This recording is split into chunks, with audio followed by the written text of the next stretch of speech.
now to do in preparation for our festivities later on tonight. Mark will give us a sort of introduction to the traditional songs and dances of the Cordillera. Hello there. My name is Mark Watan, Mark Sapaen Watan, and the main thing I'm going to talk about today is the principles of the dances, because there's so many different dances that throughout the Cordillera. You can't just pick one, and if I just pick, like, say, Mountain Province, and all the Kalinga people will be mad. The Ifugao people will be mad, or the Benguet people. So the best thing to do is, as a unifying factor, is to talk about the shared principles, and there are shared principles in these dances. So some people might be asking, "Hey, dude, that accent." He's not from the Philippines, So I'm going to share a little bit about my story, but before I do, I just want to. Can I open up that video for everybody to watch real quick? Oh, it's still on there. No, it's right here. It's right there. Okay. As she gets this ready, I'm just going to pull out the gongs over here. I'm only going to focus on two things, mainly the gangsa. Gangsa is the word for gongs, and the movement.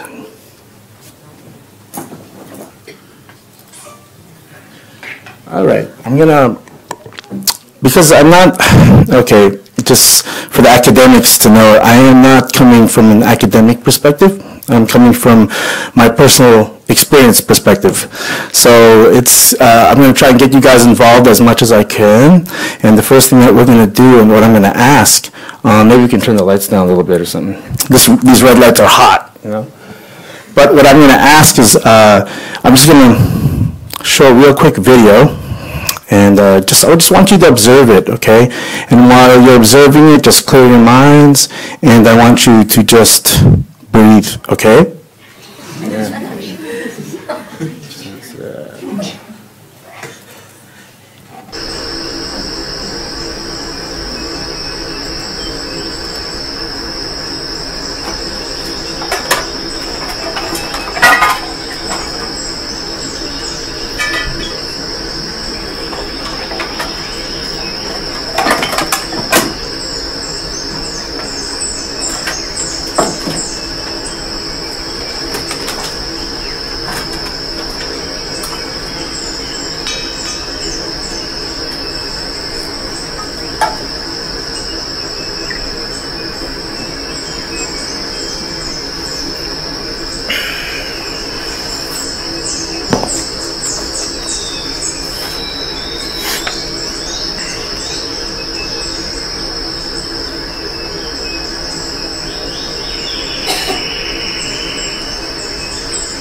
All right.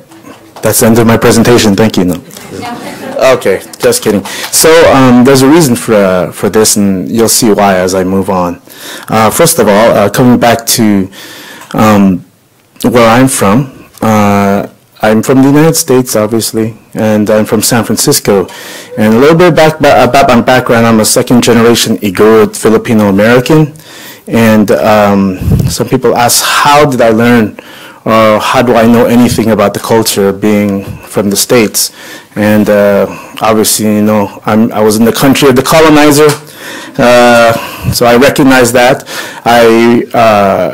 When I was young, my grandmother was very keen on reminding me of who I was and where we came from.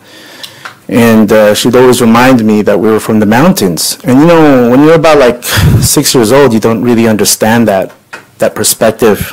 And so just to let you know a little bit about my family history, my last name was Watan, and that name comes from Mabaliti. And my that's from my father's side. The father of my father, from the Gamuna clan, is from Mabaliti, and the mother of my father is from the Sabangan area. My grandmother from my mom's side is from Bagnin, and my grandfather from my mom's side is from Masla. So I am a pure-blood Igorot, and one of the things that happened in the States that's similar to those who are second generation over here is this need or this want to find your identity. And when you're young, you don't really understand. The first things that ever happened to me was riding on the bus, and I was hanging out with my other Filipino friends, and we started to talk about food, and then we started to move on from food to dances, and he was talking about tinikling and the other bio dances, which I had seen, but then I started talking about the pots and pans that you see over here. And at that time I was really young, so I didn't really know that the proper name was gangsa or that they were gongs. I just knew that family members would play on these pots and pans, and my friend didn't understand what I was talking about. He didn't have any context of what I was talking about, and I said to him, "Come on, don't you guys do that too?" And it was then that I realized, hey, there's something different. It's hard enough when you're growing up as a second generation, and at home you're living the Filipino culture, but outside you're trying to adapt with the mainstream culture. And what's happening over there is like, even when you go back to the Philippines, you're not brown enough, and then if you're when you go back to the States, you're not I don't know, white enough. I don't know, but anyways. It's those kind of challenges are what most folks in the second generation had to face, and if they didn't have a community, then a lot of the times people would lose the culture. And going back to the 60s now, in the 60s there was a group called Bebop of Los Angeles, and this was in Los Angeles is in California, and at one point the largest amount of Igorots abroad were actually in Los Angeles, California, and so all these Igorots came together, and it didn't matter whether you're from Benguet, Apayao, Kalinga, or mountain province. People needed a critical mass so that they can feel community, and I think Ruth was talking about that earlier, this sense of mobilization, so that they can feel like they can share common things, and that group grew large, and at one point they were kind of like the shining star for all the Igorots in the States. And so, of course, likewise, I live in Northern California, which is about 600 miles away, and we had a small community there as well. And I said, well, not me, but my parents and a bunch of other folks said, let's get together and let's get our people together and mobilize our people. And so Bebop of Northern California was born. The unique thing that I had the opportunity to experience was that there were members who could teach the culture from every area. And so as a youth, I learned from as many elders as I could, and they were showing us, they were all teaching the culture to whoever was interested. And it was an interesting experience because these days, as the community has grown, you'll find that the young folks tend to stay mainly in their own area. So you'll have everybody, the mountain province people will stay with each other, or the Kalinga people will stay with each other, and you don't get a lot of this cross-cultural sharing amongst the groups in the Cordillera as much as before. But the reason that happened before was because we were such a small unit. So I had that lucky opportunity, and so I was able to learn as much as I could. And of course, I have family members. Wendy's dad is a great teacher, and there was a lot of folks along the way that I met. I can name, just to honor them, like Esposio Dulnuan. He was pivotal in helping me understand the Ifugao dances. Not Batolao, he was pivotal in helping me understand Kalinga dances along with Leonard Oakes. And there's just so many. Mr. Gumiak and Ben Galas, I just really love these guys. These are the elders of our group. Many of them have died. And it was just amazing. So enough of my personal story. We're going to talk a little bit about the principles of the dance. There's a lot of different things that we can look at. So I just picked 4. That should be enough. So the dances are used during aspects of the life cycle in the community, as you've seen probably in the video earlier. I didn't get a chance to see it, but it was. I heard it was about the wedding rituals in Kalinga, and my wife and I experienced that as well. After we got married in the States, we went back home and did what we call the dawak. So we did our rituals, and one of the interesting things was that none of the gangsa was played until about it was 3 or 4 days in. I can't really remember because we had to fast and we had to cleanse and fast before the actual proper celebration happened. So there was a lot of things going on, but anyways, sorry, I digress. The first principle again is they happen in different aspects of the life cycle in the community. So in celebration, war preparation, victory, courting, weddings, fertility, planting and harvest, healing, death, and birth. Traditionally, there is no counted choreography. So one of the things my grandmother told me a long time ago when our BBAC was actually doing a performance for indigenous groups, she noticed that our group was dancing in fixed formations. And I remember one of the things that she told me was like, that's not how you do it. That's not how you do it. And when I was younger, I was a teenager at the time, I didn't understand what she meant. And what I realized later on was that what she remembered or what she had learned was that there's a different freedom for the females. So when the men are playing the gongs, and this is when we do the victory dance, usually the balangbang, when the women perform or join in with the dance, they don't just stay outside the circle. They go inside the circle. They go outside the circle. They dance wherever they want. So she didn't understand that when we were doing like a straight up stage type performance. And she was invited because she was one of the elders of the community. And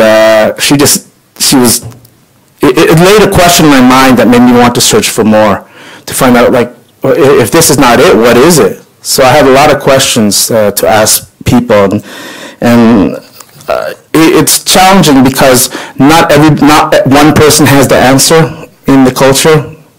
You have to piece everything together if you're within the community, because it's not always proper to just ask questions to without them getting pissed off. So yeah, I'm talking about my uncles and aunties, so that's what I mean by them. Like you can't ask too many questions because they always expect you to just know. Just know. So traditionally there is no counted choreography. Each dance has its own story and social rules connected to them. The dance is also a metaphor that reflects community culture as well as the character of the individual. In most of the dances there is a lead gangsa player or a dancer, but the player can also switch out and allow someone else to lead, constantly cycling leadership and participation throughout the dance. The story has a base foundation, but is changed depending on how the participant plays and expresses the story out. If you understand the big story of the dance, there is no need for counted choreography. So there's no steps like 1, 2, 3, 4, 5, 6, 7, 8 switch. No, I was a part of like different dance troops when I was in university, and we always did the 8 or 16 count. I don't know if anybody participated in that, but anyways. So what is primary is the timing and space between participants when moving. So when I mean by timing and space, especially when we do, like I said earlier, the balangbang, when everybody comes together for the victory dance, you'll notice that when people move in, there's a sense where the circle becomes smaller, it condenses, but it condenses equally. And then when they expand equally. When they move back, they can tighten this formation, or they can expand the formation. So it's constantly happening, this condensing and expanding, but you have to have a sense of awareness between space and time with your partner. You don't just like go in there and like do. There's a sense of awareness that has to be cultivated. Participants cultivate their awareness over time and learn to know where and how to move with feel. So a lot of the times the dances aren't really taught step by step. They're taught by just follow. So and that's part of the culture too, is just follow. So when teaching, a lot of times I had to learn it that way. Or like if they're teaching a gong pattern, they go and you gotta go, what is what is and then until like over time you finally figure it out. I've created my own system to teach other folks, but it just depends. Each person's a little bit different. Sometimes they have that auditory ability to learn, or okay, we're doing it in 4/4. You play accent on the first beat, and you play accent on the third beat. Everybody's a little bit different, and I think you just got to figure it out when you're teaching. Anyways, when everybody is in tune, then all the neurons are firing at once. So that's the beauty of this kind of dance. The reason why it works, why everybody can move in and out without having to talk, is because I should have quoted it, but there has been research that talks about beat, rhythm, and sound, allowing the neurons to all fire at once, but in certain areas of the brain. But when everybody's hearing that beat and that sound, everybody moves together as well. It's almost quite hypnotic in some ways, and it's scary because if you want to brainwash somebody, you could do that. Yeah, but that's another thing. Okay, so the gangsa. The gangsa always dictates the footwork and most of the times when to move. So there's a dance harvest, and sometimes also used for weddings for the Kankanai people, called the takik. And for folks, the Kankanai people in Mountain Province, they listen for the gangsa when the lead gonger starts to meet the gong. So you'll hear like...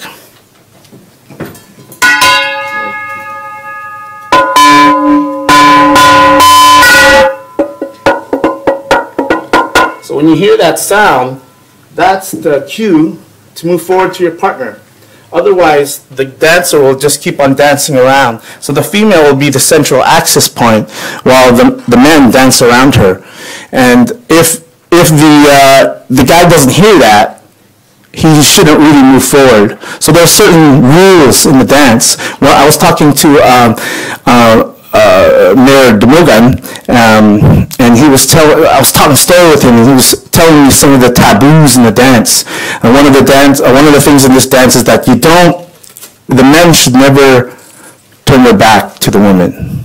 Might be different in other groups, but where he is from in the Mountain Province, you don't turn your back to the women.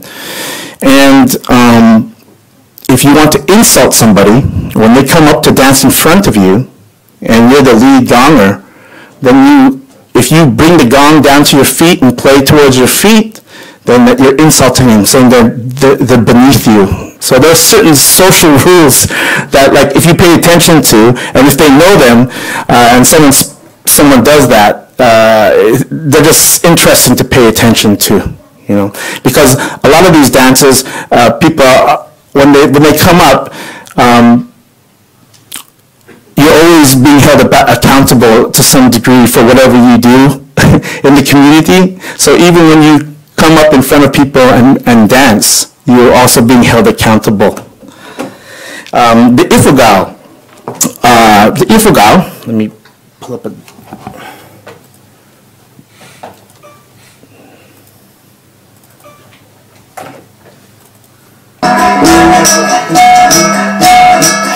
I want you to pay attention to the man playing the tabog, which is that bass gong over there. And they're all moving in one direction. Right now they're moving back and forth but facing in one direction. So what we're looking for is the audio cue of when to turn.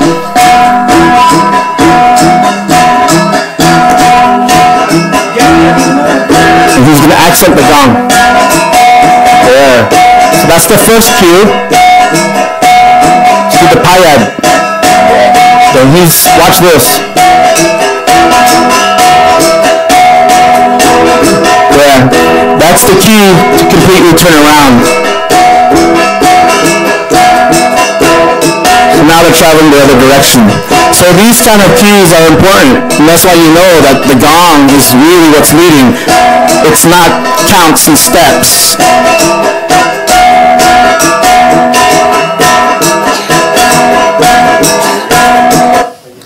Now, not everybody was taught this because, there is no more ato or dapai or abdan to teach these things necessarily too. At least abroad there wasn't. So if you ever see dancers who aren't from the area, either lowland or whatever, or they may not know these cues, but these are the things that you'll watch for and listen to and see who knows and who doesn't. And that's why I put the eagle up in the beginning, because we're going to talk a little bit about mindset. The mindset's really important in the dances. You don't just dance them just to dance them. There has to be a certain frame of mind. So playing with the palm and the palm of the hands of the gongsa also changes the footwork.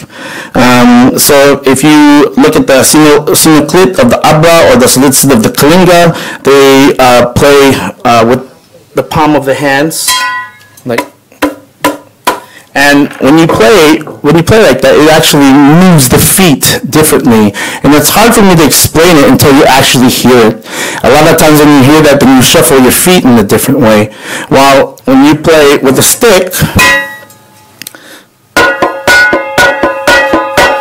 it lifts the feet up in a different way. It lifts it up more along with the knees, and there's more of a bounce. So the way the gongsa is played definitely dictates how the feet move and how they work. So the gongsa are usually played in 4/4 beats. So 4 beats per bar. 1, 2, 3, 4. 1, 2, 3, 4. So a lot of times the foundational beat will be like this. 1, 2, 3, 4. 1, 2, 3, 4. And next to that beat, you have something called an arwas, and maybe in other areas they call it something else, but it's basically, in English terms, is a call and response. So I might be able to play this beat right here. And, hey Al, can I get you to come over here? Yeah. So, this is my brother-in-law, Al. Maybe he's going to play the counter beat to what I'm talking about. So this is how you learn. It's the Filipino way, man. The Igorot way. Any.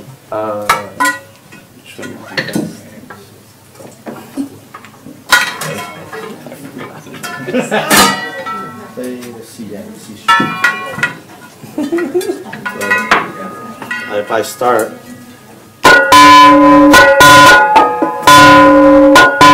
so if you hear this sound, he's going to repeat it, but it's going to be it's going to be staggered in time, so that when the main accents hit, one will hit at beat 1, the other one should hit at beat 3 in general. Yeah.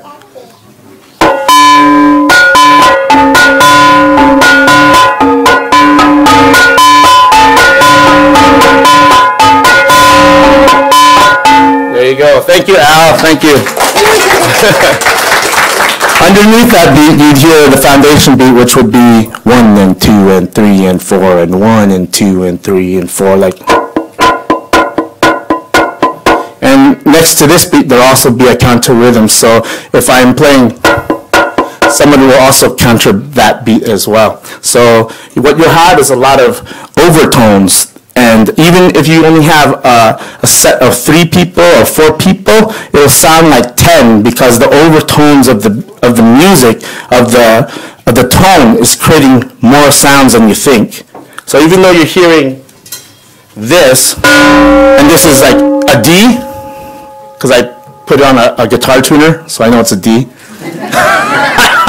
So this is a D, but like over time, when you play this, this plays other matching notes alongside it. So sometimes, like I said, you see only 4 people, but it sounds like there's 10, and that's because the ensemble works together.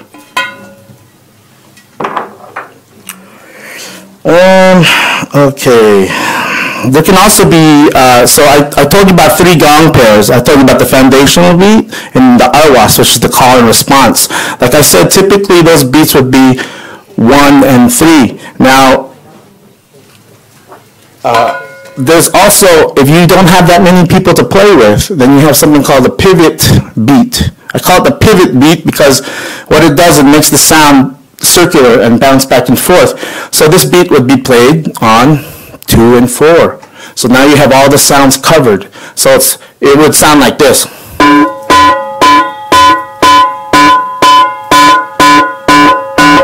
So that will go in between the 2 beats of the arwas, and then you have this sound that goes boom boom boom boom boom boom boom boom boom boom boom boom boom boom, and it creates a really hypnotic sound. And remember, I was talking about mindset before. So, for example,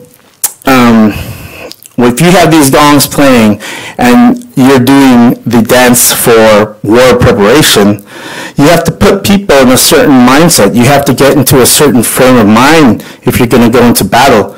Because people back then were already physically fit. I mean, if you look at the pictures, these guys had like muscle upon muscle. And they didn't have to learn fighting technique. Maybe they practiced a little bit, but it wasn't an organized system. Like they learned how to parry with shield and spear, but it was pretty basic compared to what you see now in martial arts. So what was most important was up here. Like if you're going to go hunt, or if you have to kill somebody from another tribe, you have to be mentally prepared. And so a lot of that, like I said, you have to have a frame of mind coupled with the gongs. You think as a unit. Do you get what I'm saying? Yeah? Because we were talking about that earlier, about neurons firing at the same time. And if you have the right mindset, you'll all be thinking together. You'll be able to talk to each other without talking. Yeah?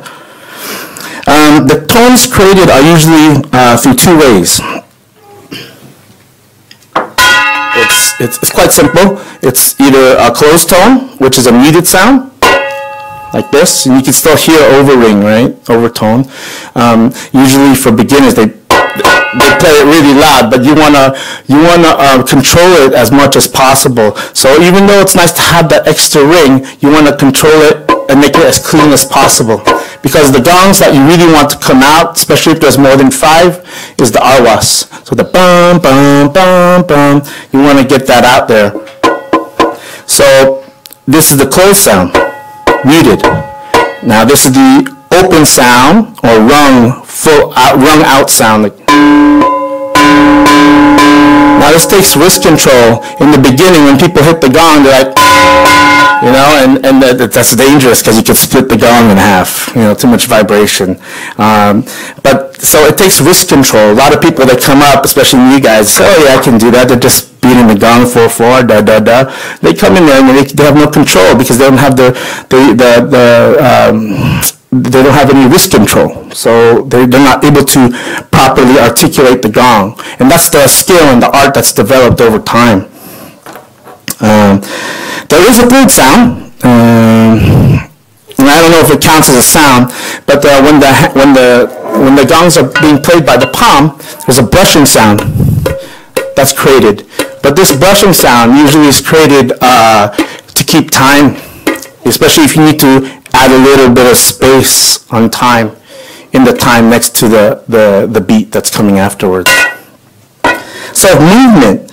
Movement is based on embodying the spirit of what is in nature. For example, the eagle. Yeah? So I wanted you guys to kind of really have a solemn look at the eagle and its beauty. The chicken. There's chicken everywhere. Monkeys, alligators. What is important is to create the proper mindset, and it was through observation in nature that our ancestors were able to create the proper mindset depending on the context of the dance. So we already did the video of the eagle. So the expression of the eagle is commonly used in all the dances of the Cordillera. When you see the arms up, they're not just lifting the arms up for whatever reason. It's because they're trying to express the qualities of the eagle or any beautiful big bird. The expression of the eagle is commonly used in all dances of the Cordillera.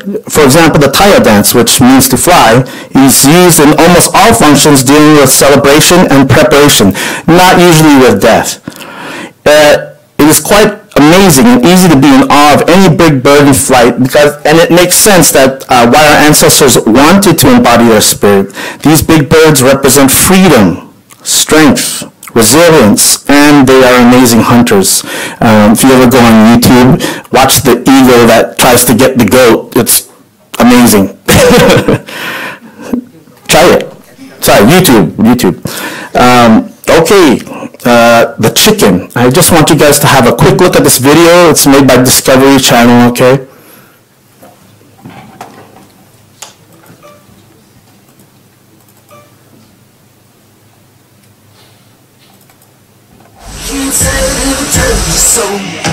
Sorry for the ad. It's a strange, intricate, very specific dance, aimed like an arrow right at a chicken lady's heart. But what exactly these are native Filipino chickens, but about all of this? Well, one thing that's been suggested is that complex mating dances like this one look at the footwork connected to higher cognitive function. In short, these females might actually prefer the smartest chicken on the leg. The better the dance, the smarter the bird. And this bird can dance. But the thing is, it's never a done deal. Especially when you let other instincts get in the way. One chicken booming on another guy's booming ground, well, let's just say that's frowned upon.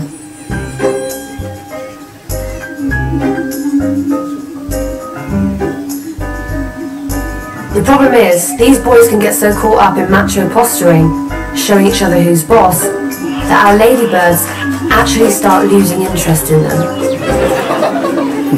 Yikes. So, if chicken ladies really do prefer smarts, they might just be feeling the same way about it we women do. That it's just, well, a bit stupid. Sorry, just the truth. All right, I really wanted to show, even though they're not native chickens, I wanted to look at the footwork, but listen to the story of what the lady is talking about. And I told you that each dance has a story, but the story can change depending on how the performers or the participants make it, you know? So in this case, the one chicken started to he wanted to impress the girl so much, he was trying to, show how strong he was against the other male chicken, and so it didn't work out for him in the end. So I have another video.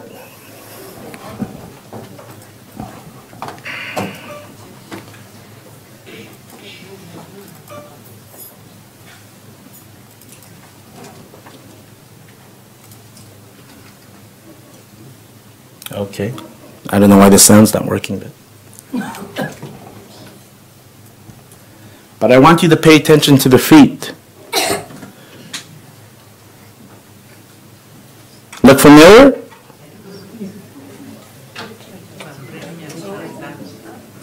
So you see the hands, they are doing the eagle posture, but the feet is like the chicken. And this is a courtship dance in Abra. And this was taken by Richard Garfias, I think that's his name. He was a musical anthropologist. And this was taken in 1966. And just a real quick thing, if you look at his hands being presented to her, normally if it's a real courtship dance, he will present the blanket to her. And when they both grab onto the blanket, it means they're sharing the blanket. And if you share the blanket, that means you're doing it in front of the community. So you're saying, I have some interest in this person, or it's already a done deal, right? So those are the things to look for when you play. But for most of the time, if they just offer the hand and say, hey, let's just be friends. Us men know about that. Yeah. But what's interesting is every area is a little bit different. So I remember I was practicing, I was doing the courtship dance for performance, and when I was used to doing it with the Penanian, which is more in the mountain province, Bontek area, and so usually it's the women tend to they're the ones that accept you. So like when you share the blanket, they let you come in. So it's the woman's decision. And there was another time when I did the Abra dance, the Abra courtship dance, and I thought the rules were the same.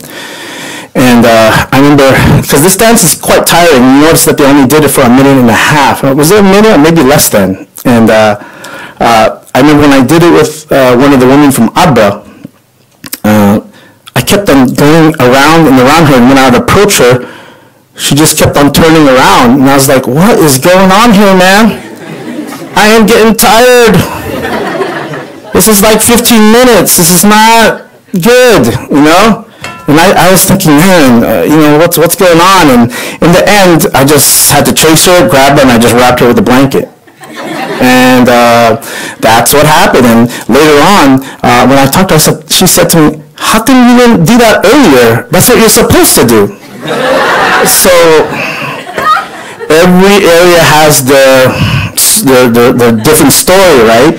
Everybody has their social norms in their different area. So from where I was from, when I was in the Penanian, it's like the women's is the one that says, yeah, you can come and get me if you want, but the other ones, I had to really aggressively chase her. So from area to area, it's different. So those things are quite interesting to know.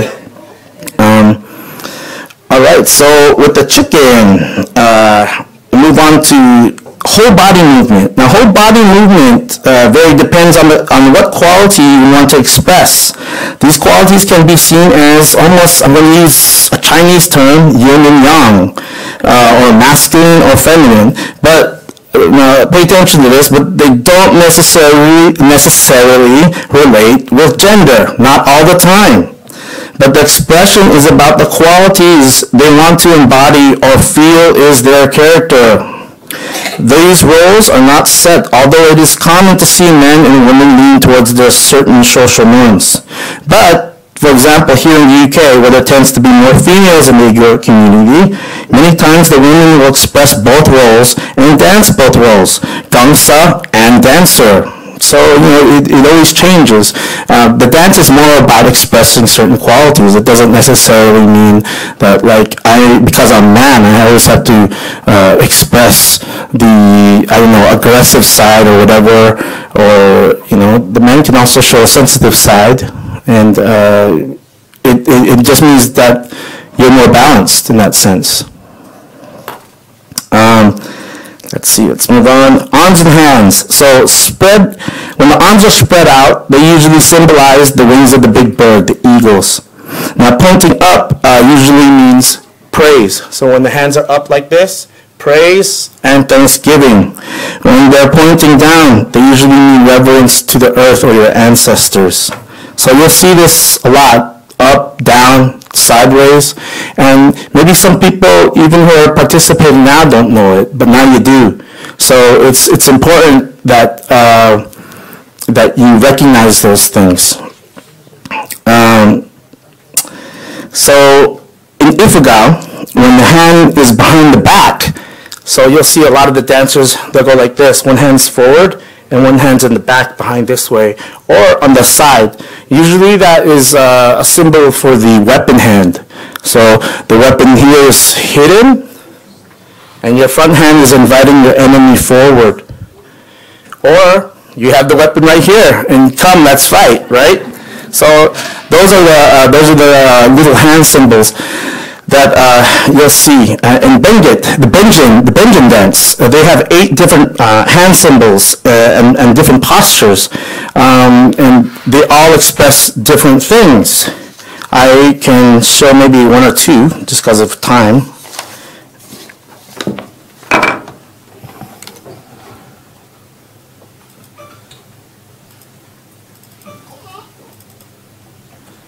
So this one over here is the slant. It means to take cover, attack and take cover.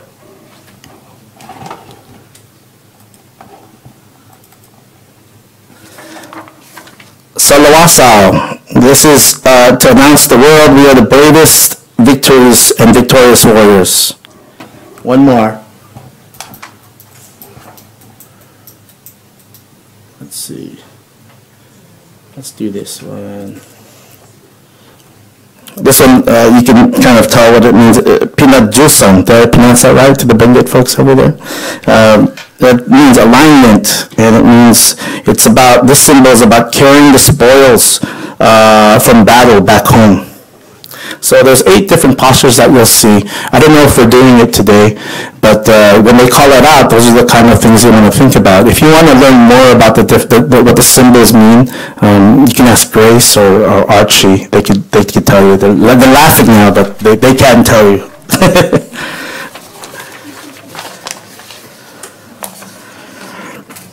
Okay. So remember, the hand symbols go back to the mindset of the dance. So performing isn't just about performing movements.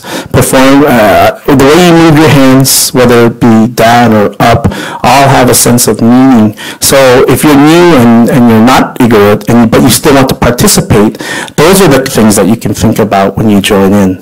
And I think I skipped a whole portion in regards to mindset, is that the dances are usually performed after prayer rituals. So why a gong? Why a gong and not wood necessarily? Why a gong? If you hear the sound ring out, the function of the gong isn't just to be amazing musically. The function of the gong, it's a tool to reverberate the prayers that were said beforehand. So before any performance or before any celebration, prayers should be done, so that when it doesn't matter it doesn't matter what religion you are. We can all say that we can meditate and pray or have some type of intention. And so when you play the gangsa or you participation is the key in our culture. Participating means that the blessings will be stronger. Participation will mean that the prayers will go far. And that's, again, part of the mindset and part of the principle of the dance. So it doesn't matter which dance you participate in, those are the things that's happening. You realize, oh shoot, this is part of prayer. So I'm doing this to strengthen that prayer, increase the blessings. Okay? Now, usually, a lot of times during death dances, they will use wood, so it's a different quality. And you hear that sound, it's a dead sound. It's a completely different thing because you don't want to wake up all the ancestors. The function here is for the ancestors to hear it at the right time. Yeah? You don't want to wake them all up. Yeah? Okay, so circles.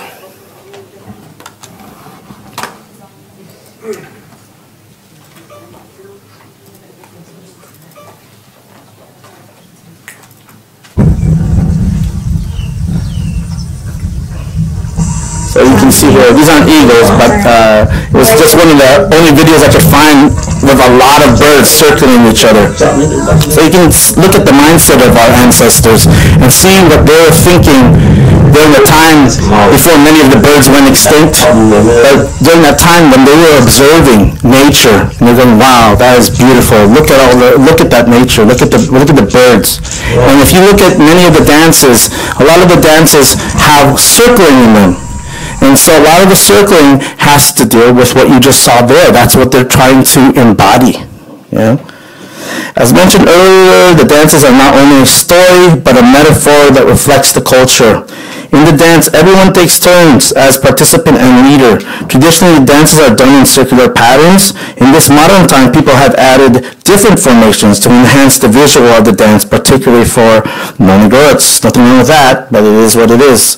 But the symbolism of the circular patterns reflect the life cycle which my ancestors lived, particularly with fertility and harvest, life and death. Everything comes around in the circle of life. If the formation is not in a complete circle, it is in a curved shape because there is strength in the arc, as there is a constant tangent force coming off of the arc. These dances, third principle, by the way, we already covered too.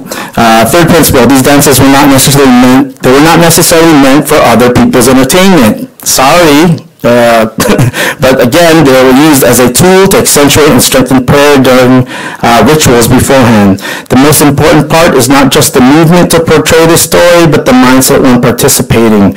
And one of the things that you have to watch for is, again, time and space, but also, and I mentioned it earlier when you saw the first bird, is your breath. A lot of the movement goes along with breath, whether you, I don't know if you know, because when you dance, and if you don't have breath, you'll either pass out or you're not really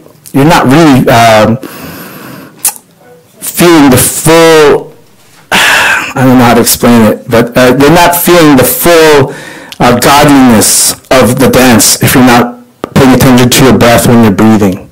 It's not just so you don't pass out. But it's also a marker. Sometimes it's a marker for people to move in, condense the circle, and to expand the circle. And you may hear, especially in Bontok, they tend to do that. You hear a lot of the shh when they're moving in and shh when they're moving out. You pay attention to that. Even in Ifugao, my sister-in-law's father did a lot of that. All right, so conclusion, before I do any practical. Last principle. The beauty of the dances are in their simplicity. The dances were meant to be simple, and our ancestors designed them to allow more community participation. Remember, participation means added blessings. It is participation that enhances the strength of the prayers and increases the blessings. It's not a spectator sport and not meant really for the stage. But we, of course, in these days we've adapted it. Why? So we can represent our culture and people can see who we are, that we're a proud people. So although, yes, it wasn't meant for the stage, times have changed and we need to represent. Our conclusion. There are many aspects of the dance to learn, and I hope this informs you that they aren't simply used for others to imitate for entertainment for dance troupes, but rather to participate in. When you participate, the proper mindset is important. Substance and quality over flash. But if you have the first two, then stylistically you can play any way you like. Igorot culture is very much alive. The myth of our culture having disappeared, as represented through lots of cultural appropriation, and you can see it on YouTube, is being put to rest by the diaspora of Igorots around the world and the newfound pride created through the calling of our ancestors by a new generation of Igorots. And I really believe that it's been a two-way street for our people at home in the Philippines, but also for our people abroad. And we've influenced each other in so many ways to regain our pride as a people. And in that way, I think we honor our ancestors the most and the best. And now, into practical. So we're going to do a little bit of a gangsa beating, but because I can't give a gong to every one of you, we're going to use hand clapping. So one of my uncles told me, Uncle Matt, he told me, before we could even afford gongs, before he became a professional, he said all they did was slap each other on the body, and that was how they made the music. That's if they weren't using bamboo or wood or something like that, but they did a lot of slapping in the body to replicate the beats. So this isn't far off to playing on the gangsa, but at least you get a feel of what's going on. So I'm going to split this in half, okay? This is ROS 1 over here. This right here, the people in the middle will be the foundational beat, and on the far left, this will be the response to the slap on this side. So if you guys can, just try to play with me here for a second. Entertain me. Everybody in the middle, you stand up. It's good for your back to stand up. Yeah. So we're going to slap our laps. So let's try this.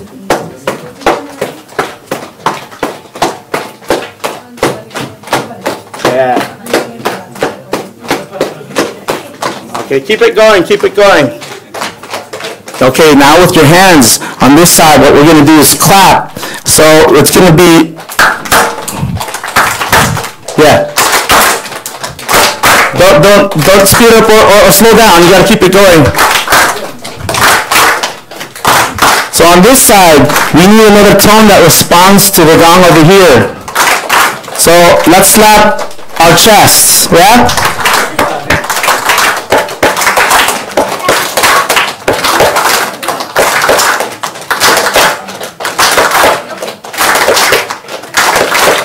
All right, hey, give yourselves a hand. So that was just a real quick look at the polyrhythms of Igorot music. There's all these beats all happening at once. And let me just give you another audio example.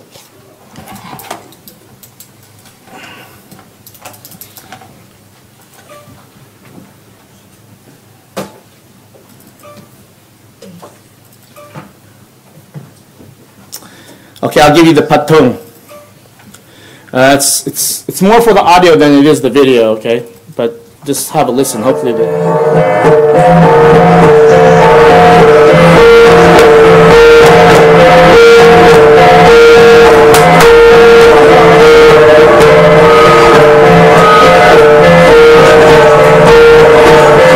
can clearly hear the arwas. Boom, boom, boom, boom, boom, boom, boom, boom.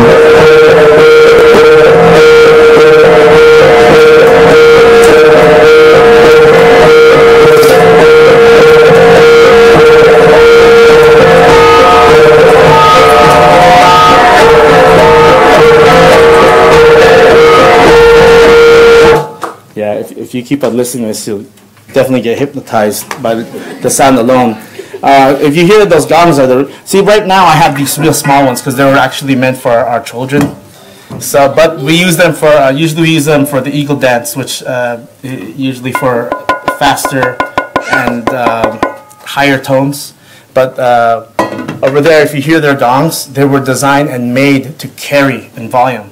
And I've been told that like you can almost hear it a mile away. And our dawak, I remember after it was either the third or fourth night when they started playing the gongs, those gongs went all night long. You know, I would have played with them all night too, but like at some point you gotta sleep. But man, you could hear all the way into the early morning, and the gong sound just carries. And a lot of those old gongs, they have a little bit of gold in them, so and silver. So there's like they were super heavy and they just vibrate a whole lot. I want you to hear just another set of gongs from the takik. Actually, it's not gongs, it's the salibao, which is the drum. But I want you to hear we call these polyrhythms. They're different beats that are going on at the same time. They don't sound like they should even be a part of each other. But then later on, they come together and you have something pretty incredible. Salibao.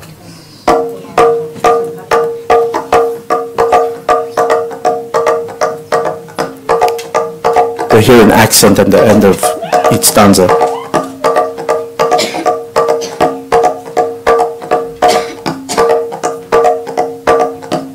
Okay. Now the counter beat to that, the kimbal.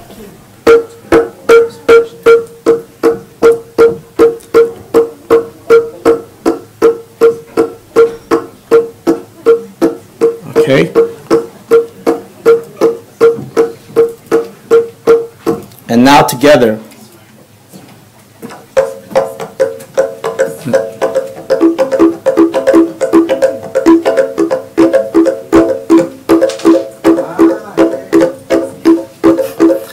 taken in 1966. I really wanted to find an old representation. Again, this is made by Robert Gafrias.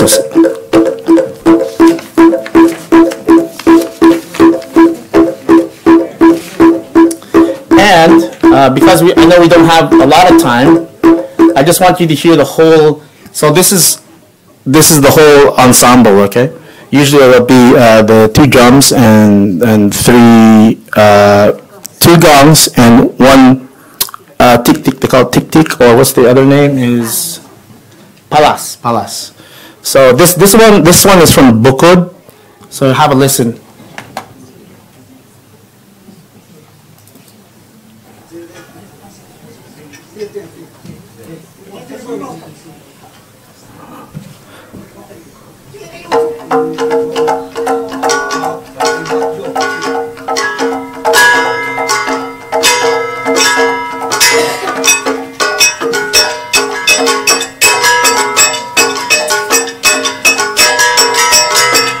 These are 5 different beats all working in harmony.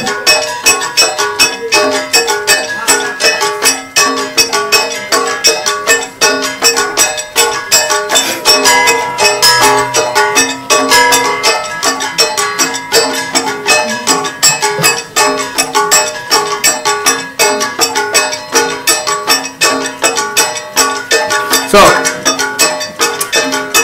try stand up real quick. I got to cover movement as well. So with this sound that you're hearing, unfortunately we couldn't get the other room because everything's tight, time is so tight. But okay, just to give you the experience, remember I was talking about when your hands are up. Yeah, your hands are up. This is praise. You're not at church. Really good, okay? But it's the same concept, and it's just natural to do this in praise. Yes? Hands, you're flying. Yes, or some people do it like this. But remember, the movement comes from the feet up. It's not just like this. You're not waving your hands. It's, yeah? Now, some people pay attention to how their hands are spread because they symbolize that as the tightness of the community. So whether it be like this or like this. For me, I like to have my hands just natural, you know. And the circling of the bird.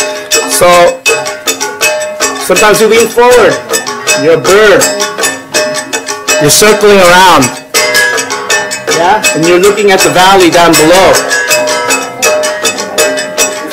And that you bounce with your knees to the beat.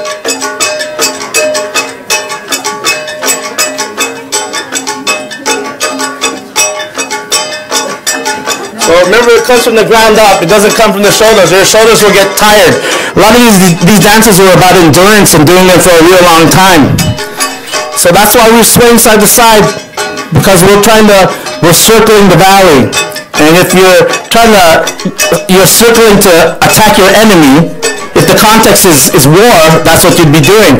Now, if the context is courtship, then it's a little bit different. You're imitating big birds flying over the valley, but you're paying attention to your partner. And in the Bengal area, the kick is done a little bit different. The women have a little bit more freedom, and they turn around with the men at the same time. But in Mountain Province, the woman tends to be the central axis, and the men dance around her. So, okay, we've got this going on. So mindset now, I'm going to have my hands back behind me. I'm pointing down to the earth. You think about your ancestors.